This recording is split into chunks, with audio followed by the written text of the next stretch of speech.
Hello, and welcome back to the summer series, Road to Recovery. This is episode 3. This series has been brought to you by Project Vision and by PEG TV. My name is Tracie Hauck, and I'm the director of the Turning Point Center of Rutland. I'm also a person in long-term recovery. And with me is Rabbi Ellie Shemtov of the Rutland Jewish Center. And we're both going to be kind of talking about different options for people that need recovery support. I'm going to start off by talking about the services that our Turning Point Center of Rutland offers. We are one of 12 centers around the state that offer peer support for people with substance use disorder. All of our services are free, and most of the centers, we all run very similar programs. We just adapt to our community needs. At our center here in Rutland, we offer the peer support in the way of social activities, recovery coaching, recovery support groups, and informal supports. Individuals who suffer from substance use disorder are able to call us anytime, and they can reach out to us through our social media. The biggest thing that we provide to people is that we meet them where they're at. We provide a safe and non-judgmental environment. People can come in as often as they like. They can engage in whatever services work for them. We also have the ability to help people with transportation needs with the Recovery and Job Access services that's linked with Marble Valley Transit. So if people need transportation to their work, if they need transportation to get to a center or some other place that they can't get covered through Medicaid transportation, they can also contact us. I have a staff member, Kyle, who can sign people up for that transportation. One of the other big things that we do at our center is we support multiple paths of recovery. So we support individuals that are on medication-assisted treatment, people that are part of 12-step programs, people that have their own path to recovery, whether that is through religion, sober supports, whatever way that is. With our recovery coaching, what we do is we help people figure out what their path to recovery looks like, because the biggest part of that is the individual needs to find something that they think is going to work for them and that they're willing to do. Many people early in recovery they don't know where to turn. They don't have much feelings of self-worth.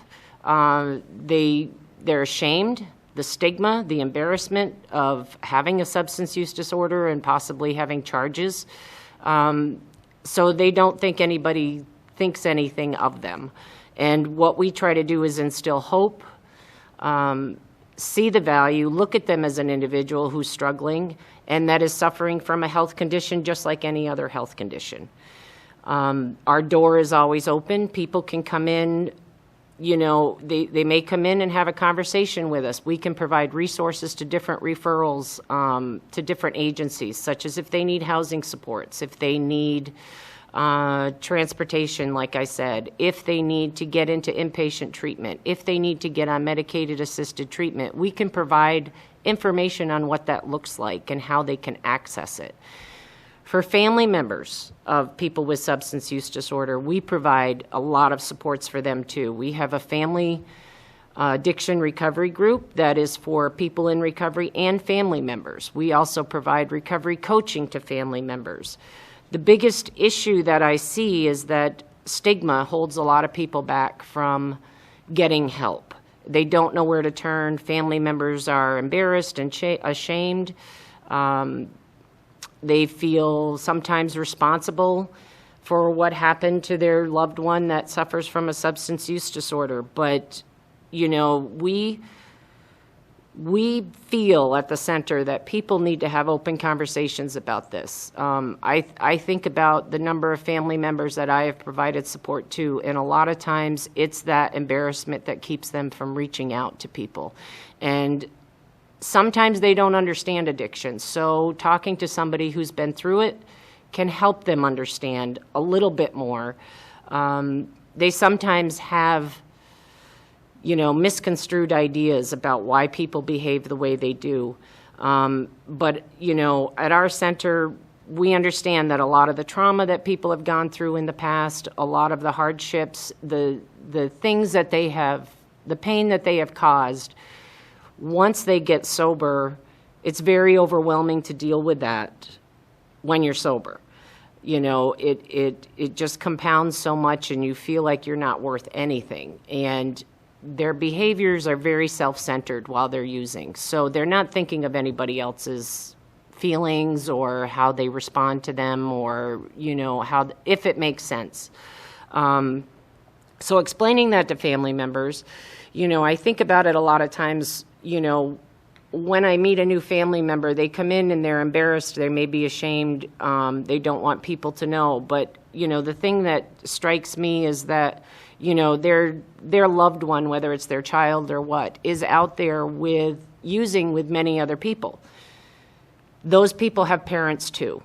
And, you know, getting yourself out of that shell and thinking that you're the only one going through that is really important. And family members can help support other family members that are going through it. Sometimes they have different coping mechanisms. Sometimes they can share past experiences that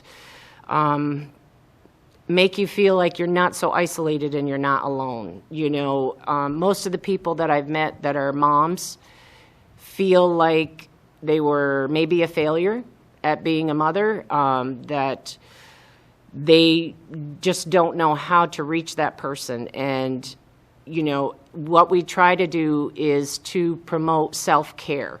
And family members need to practice self-care, because what I find a lot of times is the person that suffers with the substance use disorder ends up becoming the family member's addiction in a way. You know, they're so absorbed with what they can do to protect their loved one, keep them safe, bail them out of issues. And it just gets overwhelming. And if they don't, you know, there's a lot of manipulation that the person that's using puts on them. You know, they can be very manipulative and very creative in how they do that. And, but family members, you know, members need to come out to and be open about it, to be able to provide support to others. There's many people going through this. It affects both sides. We can offer recovery coaching to family members, different resources like for Al-Anon, and groups that they might be able to go into. For the individuals that suffer with substance use disorder, like I said, we offer social activities, we offer recovery coaching, which I touched on that a little bit, but what that does is it looks at different aspects of that person's life. They identify what they need for support, and it helps them prioritize what they need to start on first. And then we help to figure out what kind of plan that would work for that individual. We also, at our center, there's another program that we do that we provide correctional support within Marble Valley Correctional Facility. We were, pre-COVID, we were going into the jail. We've been doing that since 2016 and providing recovery support groups and also recovery coaching one-on-one to inmates. And the idea behind that was to provide that connection to them. So when they do get released out to Rutland County, that they have a place to go and they have supports that they can go to, and in whatever way they want to do it, whether it's recovery coaching, whether it's, you know, informal contact, whether they want to be part of a group.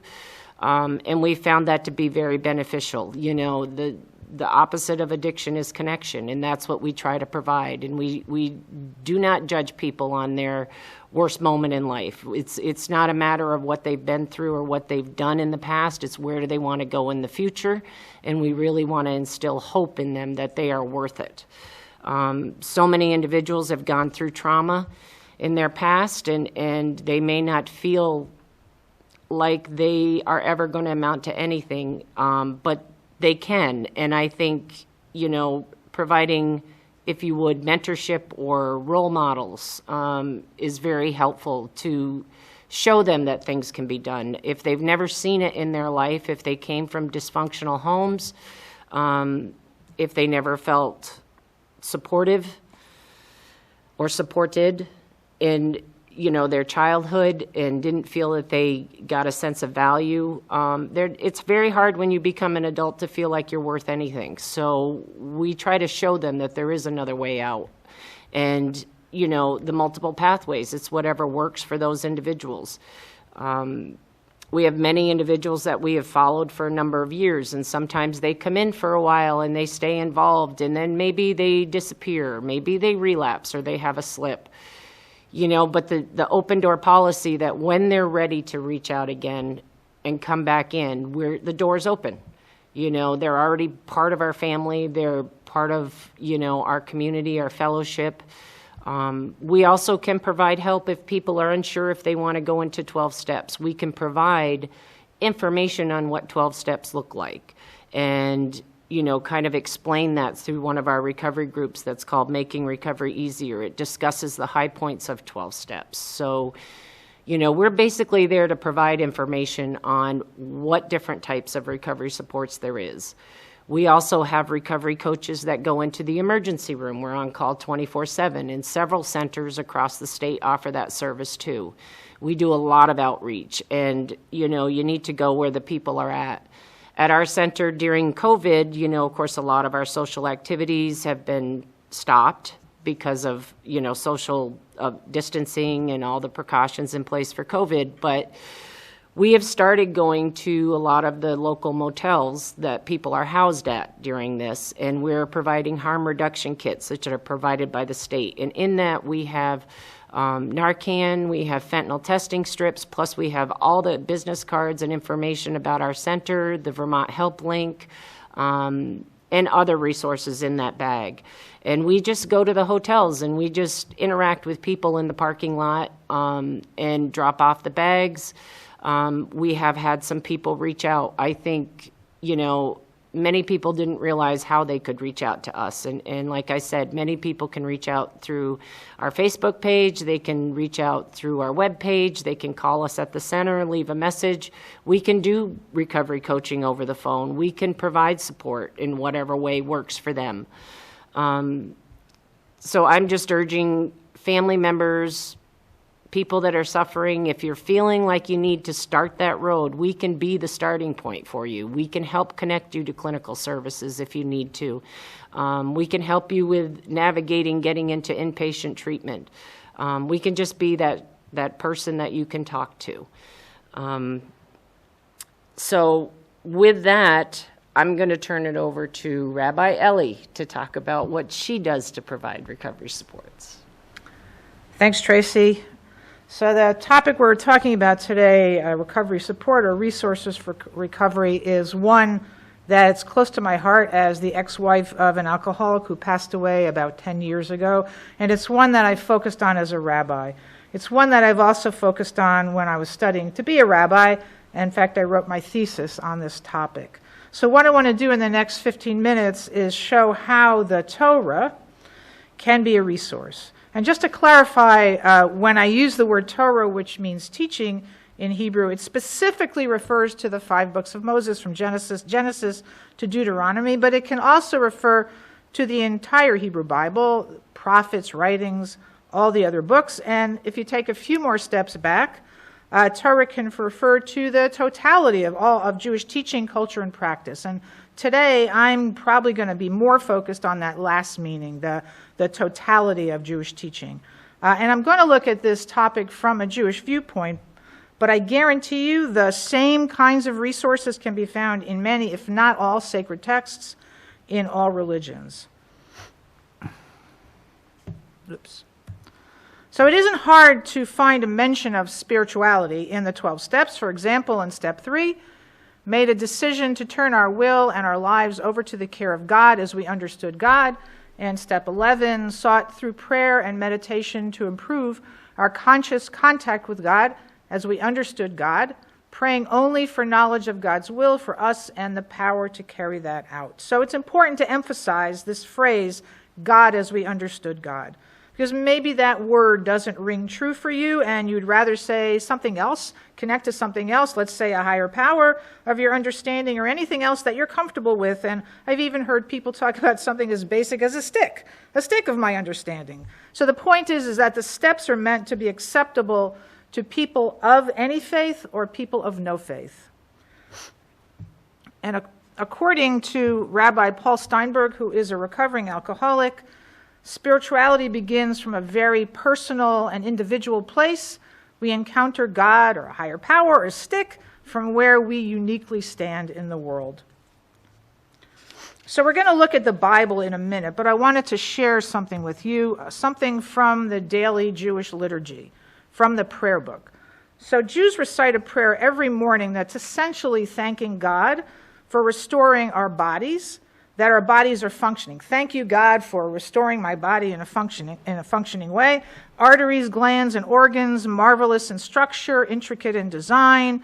Should but one of them fail to function by being blocked or opened, it would be impossible to exist. And then the prayer ends with this blessing, praise to you, God, healer of all flesh, sustaining our bodies in wondrous ways. So in Judaism, this prayer is affectionately known as the bathroom prayer because many traditional Jews say this prayer when they come out of the bathroom. Now, Dan Nichols, who is a Jewish composer and musician, wrote a song really as a response to that blessing about God being the healer of all flesh. And it says, I thank, the lyrics for the song are, I thank you for my life, body, and soul. Help me realize I am beautiful and whole. I'm perfect the way I am and a little broken too. I will live each day as a gift I give to you. Now, I don't really know what motivated Dan Nichols to write these words, but these words are beautiful, beautiful recovery words, giving gratitude to God, not just for our functioning body, but for being perfect the way we are, even if we're a little bit broken. And that's okay, because we talk about progress, not perfection. Perfection is never the goal, and in fact, it's difficult, if not impossible, to achieve. Okay, so let's go to the Bible. So probably one of the most well-known stories in the Bible about alcohol is the story of Noah. Noah, the tiller of the soil, was the first to plant a vineyard. And he wasn't just the first person to plant a vineyard, he was the first person in the Bible to be drunk. So Noah comes out of the ark with his family and all the animals after 40 days, 40 nights. He comes out and he sees a world that's entirely destroyed. He sees he sees devastation all around him, and he plants a vineyard. Why? The world's destroyed. Why wouldn't he plant vegetables, food, something that they could eat? And you can wonder, you can speculate that coming out and seeing the world destroyed, seeing all that devastation and desolation, that maybe Noah felt guilty. Maybe he felt like he was partly responsible for this because he agreed to do what God asked him to do. Maybe planting a vineyard instead of growing vegetables, maybe the intention was for him to escape from that reality of that devastation. So now we're going to look at a story that happens a little bit before the flood. This is a story of Adam and Eve, and it's an interpretation of this story by Harriet Rossetto. Harriet is the founder of Beit Teshuvah, which is a residential rehab out in California that has a synagogue inside of it. So these are her words. Adam and Eve blew it. They disobeyed, enticed by the forbidden, and ate the fruit from the tree of knowledge of good and bad. I think God knew they would. That wasn't their sin. Their sin was hiding from God in shame and blaming one another instead of coming clean, admitting their faults and making teshuvah, which means repentance. These demons known as shame and blame have been passed down to us from generation to generation. It's time to rewrite the story. So in my congregation every week, I write in our weekly announcements something I call 12-step Torah. And what it is that whatever the weekly portion is in the Torah, I look at that story and I try to find a 12-step slogan that connects to that story. So in this case, the 12-step slogan is anger is one letter away from danger. And the story I'm looking at is in the book of Exodus. It's the story of the golden calf. Right? So we know that anger, like happiness and sadness, it's a basic human emotion. We all get these feelings, but how we express those feelings can vary widely from individual to individual. So, and it's possible that anger can boost our psychological well-being by offering us a way to express negative feelings or motivating us to find solutions to problems. But excessive anger can be harmful. So here in this story, in the story of the golden calf, Moses has been with God on Mount Sinai for a period of time, and the Israelites are becoming impatient for him to return. I have to say, impatient Israelites? Nah. The truth is, the Israelites are often impatient, and it's not anything new, but what is new is how they act on that impatience. Without a visible Moses to help them negotiate an invisible God, the Israelites are at a loss.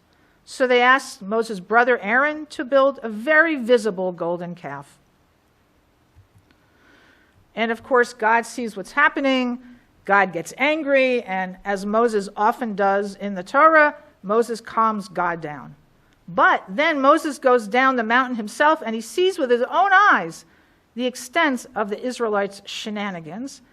And Moses becomes not mad, not angry. He becomes enraged, smashing the tablets, burning the calf to the ground, grinding it into a fine powder, mixing it with water, and forcing the Israelites to drink it. So, and then with the people out of control, he commands the Levites to slaughter 3,000 of their brothers, neighbors, and relatives. The next day, his anger subsided. Moses goes back to pleading with God to forgive the Israelites. So we all get angry. And when our anger leads to uncontrollable rage, it can be harmful not only to our own health, but as in the example of Moses, to the health of lots of people around us. So to assist us in overcoming these feelings, perhaps we should always keep in mind how anger is one letter away from danger. Then I also look to the Psalms. And in Psalm 118, verse 5, Psalm 118 is one of my favorites, and this verse is absolutely one of my favorites. In my distress, I cried to the Lord, God answered me and set me free. So I look at this verse, and I think, how does this connect to the 12 steps? Well, let's take a look. Step 1, we admitted we were powerless over alcohol, that our lives had become unmanageable. Clearly, the psalmist is feeling that way. Number 2, came to believe that a power greater than ourselves could restore us to sanity. Again, the psalmist is looking to a power greater than him or herself to help restore him to sanity. Step 3, made a decision to turn our will and our lives over to the care of God as we understood God. Clearly, this is what the psalmist is doing, calling out to God. And connecting to another 12-step slogan, powerless does not mean helpless or hopeless. So if we look a little further in later verses in Psalm 118, verses 17 and 18, I shall not die, but I shall live and relate God's deeds. God has chastened me exceedingly, but did not let me die. So I mentioned before, I'm the ex-wife of an alcoholic, and I know when we were married, I did some pretty stupid and sometimes dangerous things while enabling the alcoholic in my life. And I know there were times I could have died, but I didn't. God did not let me die. And connecting to some other slogans, the task ahead of us is never as great as the power behind us. And if you find a path with no obstacles, it probably doesn't lead anywhere. So now I'm going to switch to rabbinic writings. And Rabbi Nachman of Bratslav is one of the most famous Hasidic rabbis. He lived in the 18th century. And someone once asked Rabbi Nachman, when I'm praying and I mention God's holy name, what profound thoughts, what deep intentions should I have in mind? The rabbi answered, isn't the simple meaning God enough for you? Or in the words of a well-known 12-step slogan, keep it simple, stupid. So I want to close with some other words that Rabbi Nachman once wrote. These are words that have been turned into a song, and this one I'm going to sing for you. So it goes like this. The whole world is a very narrow bridge, a very narrow bridge, a very narrow bridge. The whole world is a very narrow bridge, a very narrow bridge. And the main thing is not to be afraid at all. And the main thing is not to be afraid at all.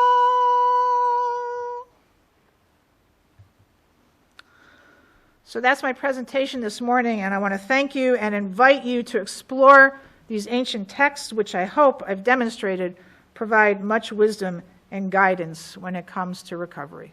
Thank you.